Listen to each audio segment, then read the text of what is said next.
하늘 천 따지 검을 현누를 왕. 여러분 안녕하세요. 클래스인 한국사의 박홍현 선생님입니다. 자, 이번 시간은요, 지난 시간에 배운 동학농민운동에 이어서 갑오개혁에 대해서 배워보는 시간을 가져보도록 하겠습니다. 자, 동학농민운동의 연도가 몇 년이라고 했죠?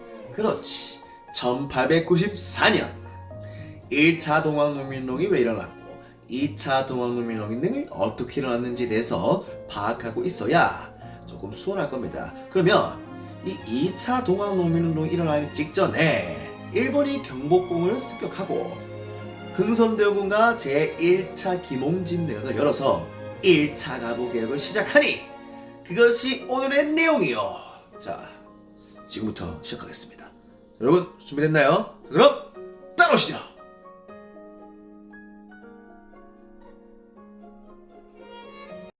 자, 이번 시간에는 갑오개혁을 한번 배워보겠습니다. 우리가 동학농민운동 중간에 청나라가 민비의 요청으로 1894년 5월 5일 아산만에 상륙하는데 이 텐진 조약을 빌미로 일본도 다음날에 도착하죠. 근데 일본이 민비와 고정의 철수 요청을 거부하고 경복궁을 점령하니 하자마자 청일전쟁을 일으키고 갑오개혁을 실시하게 됩니다. 자, 지금 보이는 화면은 바로 교과서 114쪽의 내용인데, 자, 여기 봐봐. 궁극기모처 보이죠? 이 궁극기모처 사진입니다. 이게 문제에서 자주 등장하는 건데, 이 궁극기모처는 바로 1차 갑오개혁 때 설치된 자주적인 기관이에요.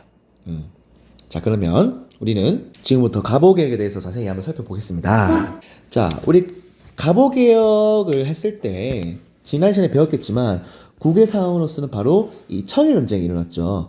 1894년이라 하면은 어떤 운동도 일어났던 거예요?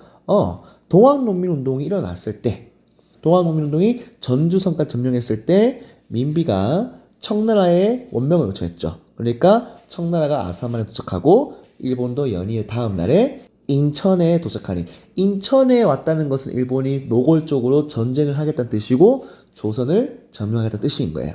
그래서 일본의 바람대로 청일전쟁이 일어나고 당연히 이때는 누가 승리했죠? 그렇지, 일본이 승리를 하게 됩니다. 그래서 일본이 승리하자마자 시모노세키를 조약을 통해서 어떤 것들을 하려겠다 했죠? 그래서 일본한테는, 청나라가 일본한테 무슨 반도? 그렇지, 랴오뚱 반도를 할양하고, 그 다음에 오늘날의 대만인, 그렇지, 타이완을 할양하게 됐죠. 근데 여기서 가만히 있을 러시아가 아닙니다. 러시아가 자기 친구인 프랑스, 독일, 러도프 사슴코는을 불러서 간섭을 하니, 이게 무슨 간섭? 삼국 간섭을 통해 결국에는 요동반을 반환받게 됩니다. 자, 이까지가 국외 상황인데 한번 볼까요? 자, 1차 갑오개혁을 봅시다. 1차 갑오개혁. 자, 1차 갑오개혁의 배경이 뭐냐면, 아까 말했죠. 일본군이 경복궁을 점령하고 나서 흥선대원군을 앞세워서 김홍집을 수반으로 하는 새로운 정권을 수립합니다. 자, 누구? 김홍집. 김홍집이라 하면은 군국기무처의 총재관에 임명되죠. 자, 이때 김홍집이랑 같이 플레이를 하는 갑오개혁을 진행하는 사람이 누구다? 흥선대원군이죠. 왜 흥선대원군이냐? 여러분, 민비는 친청이에요, 친청. 이 민비가 계속 친청 정책하고 있었기 때문에 일본은 이 민비가 싫단 말이에요. 그럼 어떻게? 흥선대원을 같이 불러서 자기 말을 잘 듣게 하는 겁니다. 민비는 큰일 났어. 안 그래도 일본 싫어 죽겠는데, 일본이 경복궁을 점령해서 이 정치하니까 이 민비는 지금 거의 낙동강 오리랑 신세예요. 이거 거의 아무것도 못해. 쳐다만 보는 거야. 자, 그래서 전주 후에 조선정부가 교정청을 설치하고 일본군이 경복궁 점령한 상태에서 1차 김홍진 내각이 진행되는데, 자, 이때 아까 사진에서 봤죠? 어떤 기관이 설치된다고? 그렇지, 군국 기무처가 설치되고 개혁을 추진하게 됩니다. 근데 여기서 너희가 기억해야 될 점, 일본은 당시 청일전쟁 중이었기 때문에 조금 우리가 할 수 있는 정책들, 우리가 하고 싶은 정책들을 자주적으로 개혁을 한다는 것. 자, 그렇다면 이 1차 갑오개혁의 내용을 한번 봅시다. 자, 정치적 측면, 경제적 측면, 사회적 측면을 따로 나눠서 볼 줄 알아야 돼요. 자, 정치적 측면에는 뭐를 신설하냐면 바로 국내부를 신설합니다. 이 국내부가 뭐냐면 1894년 이때 가보개혁 때 신설되어서 1910년까지 유지되었던 기구로 왕실에 관한 모든 일을 맡아보는 게 바로 국내부예요. 그래서 어떻게 왕실 사무와 정부의 사무를 분리시키는 거죠. 자, 그 다음에 우리가 의정부 밑에 6조가 있었죠. 이 6조의 명칭을 어떻게 바꾸냐면 바로 팔아문으로 개편시킵니다. 팔아문.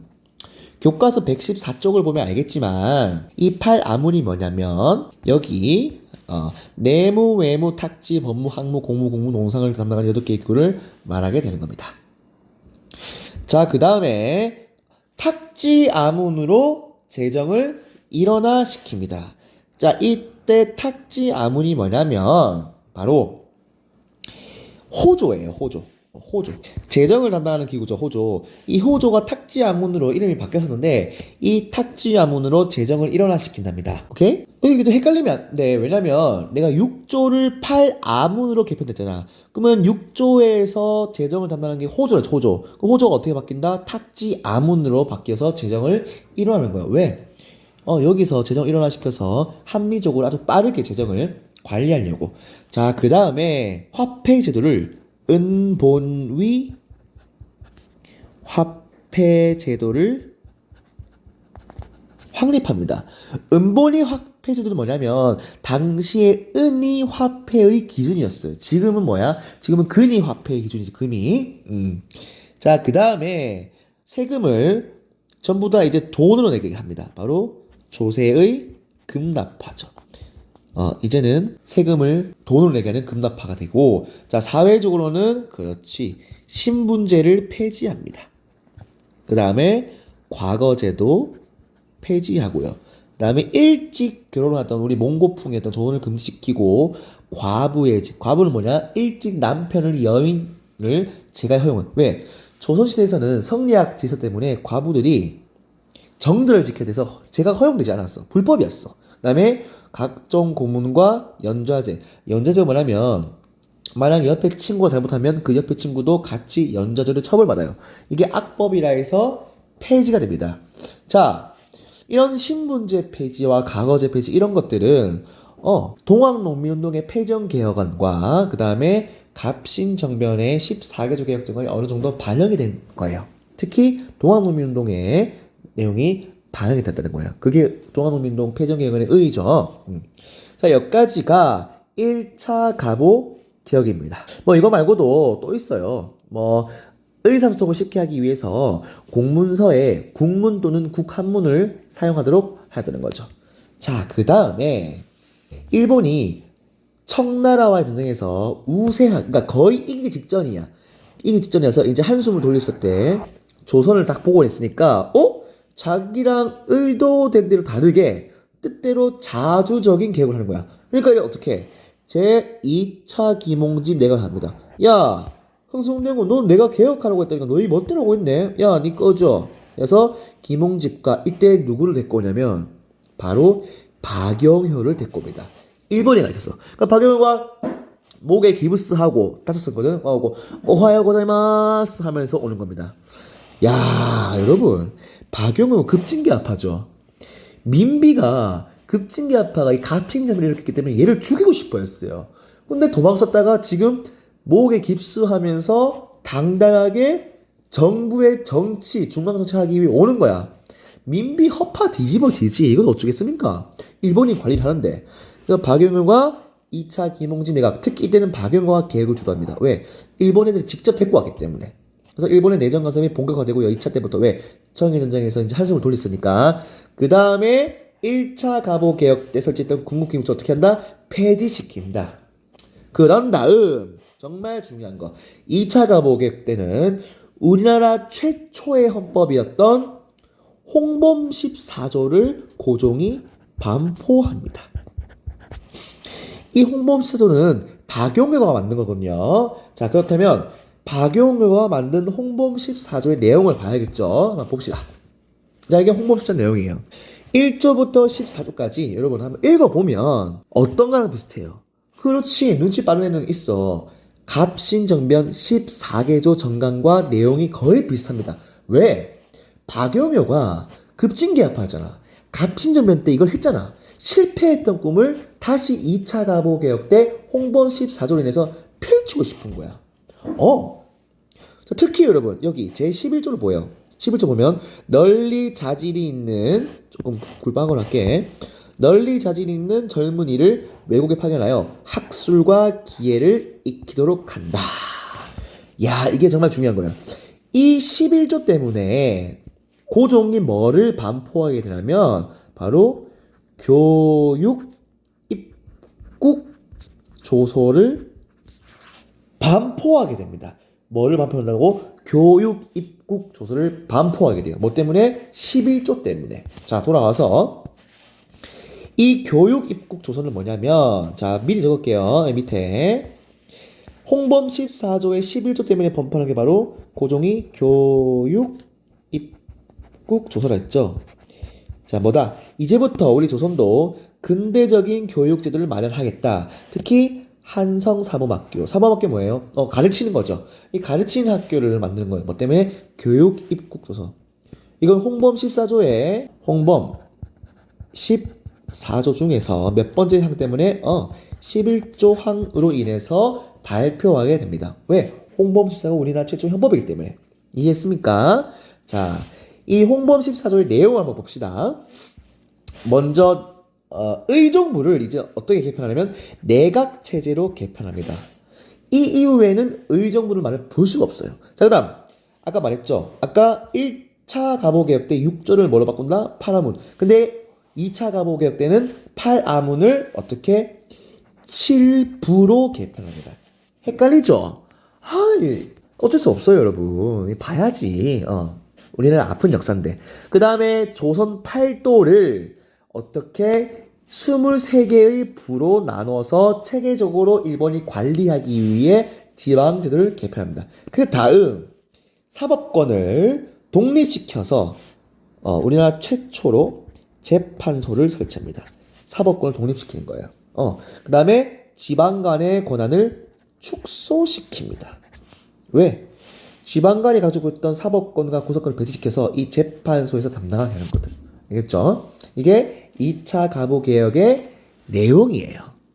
자, 그 다음에 청일전쟁에서 승리를 한 일본이 청나라에게 요동반도와 타이완을 하려 만든다 했죠. 근데 이때 러시아가 끌어들인 독일, 프랑스, 로도프의 상급 관습 때문에 일본이 요동반도를 반환받는다 했죠. 자, 그러면 우리나라 입장에서는 민비가 봤을 때 할만한 거야. 왜? 러시아가 대단해 보이는 거야. 그래서 당시 친했던 러시아의 공사관 베베르와 함께 몰래 밀양을 맺고 민비가 친러 정책을 펼칩니다. 그리고 당시 친일 성향이었던 박용효를 실각시킵니다. 그래서 3차 김홍집 내각을 수립해요. 3차 때는 누구와 연합해서 러시아와 친러 정책의 3차 개혁을 수립하게 되는 겁니다.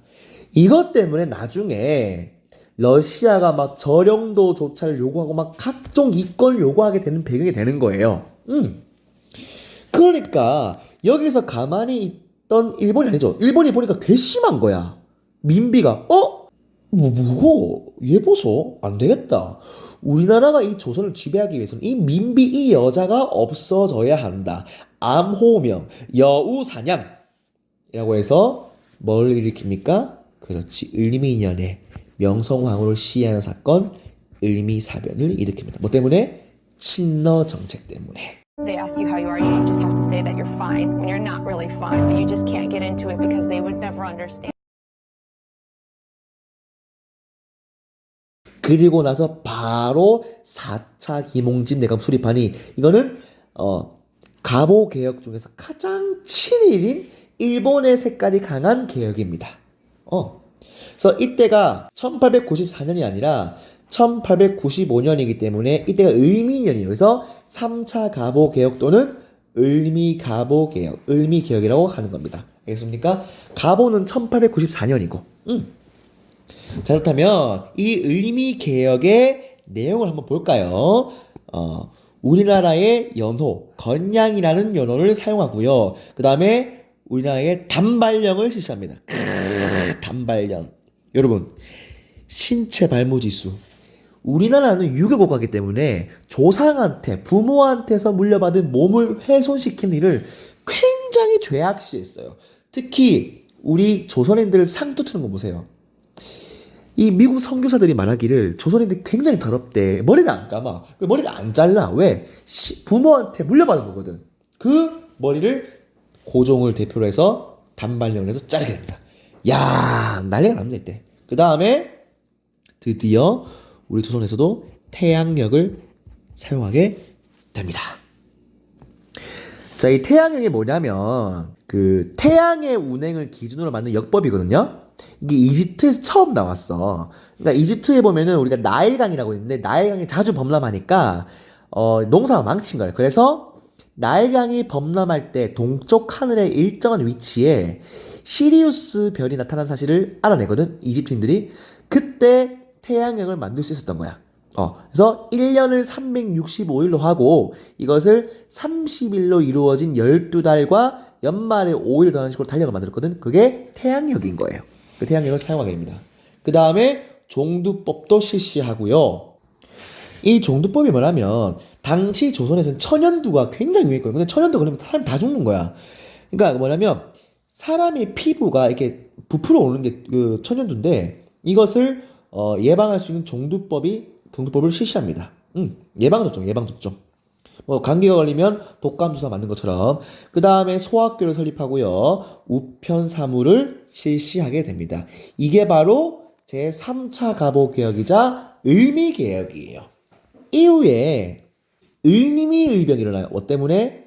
을미개혁 때 을미사변과 이 단발령 때문에 이거에 반대해서 유인석과 그다음에 여러 명의 양반 유생들을 기준으로 해서 일어나는 을미의병이 일어나는데 이 을미의병이랑 그다음에 1896년에 아간파천으로 인해서 개혁이 중단되게 되고 김홍직 내각이 종료된다. 자, 아간파천이 뭐냐? 아관, 러시아 공사관으로 파천, 도망친 사건. 누가? 고종이. 얘들아, 생각해봐. 자신의 아내가 죽는 것을 바로 옆집에서 들렸어. 고종 입장에서 얼마나 무섭고 짜증나고 슬프고 공포스럽겠노. 그러니까 더 이상 여기 있을 수는 없다. 여기선 제정신이 아니다 해갖고 바로 1800 96년에 러시아 공사관으로 도망칩니다. 그게 바로 아간파천이에요. 이것 때문에 을미개혁이 중단되게 되는 거죠. 자, 어쨌든 이 가보개혁과 을미개혁의 의의를 한번 봅시다. 자, 의의는 갑신쟁변의 14개조 개혁정강과 동학농민운동 때 폐정개혁안의 12개조에서 개혁된 요구가 일부 반영된다. 예를 들어서 신문체 철폐 같은 것들. 한계는 뭐냐? 바로 일본의 강요에서 추진됐고 특히 또 민중의 지도 확보하는 데 실패했어. 왜? 토지 균분 분작이 없거든. 폐정개혁안만에 있던 토지 평균 분작이 없어요. 그러니까 민들이 지지를 하지 않아. 그 다음에 상공업진흥과 국방력 강화. 얘들아, 왜 국방력 강화가 없는지 알아? 일본은 우리나라 강해진 게 싫거든. 그러니까 국방력 강화를 철저히 막아요. 이게 한계점입니다. 그래서 여기까지 우리가 가보개혁에 대해서 굉장히 빠르고 신속하게 한번 배워봤어요. 자, 모두들 수고하셨습니다. 가보개혁 내용 만만치 않습니다. 1차부터 을미개혁까지. 하지만 여러분은 선생님의 제자고 그 다음에 순심고 학생이기 때문에 충분히 잘 해낼 거라고 믿습니다. 자, 그럼 다음 시간에는 독립협회에 대해서 배우는 시간을 가지겠습니다. 자, 그럼 모두 아디오스.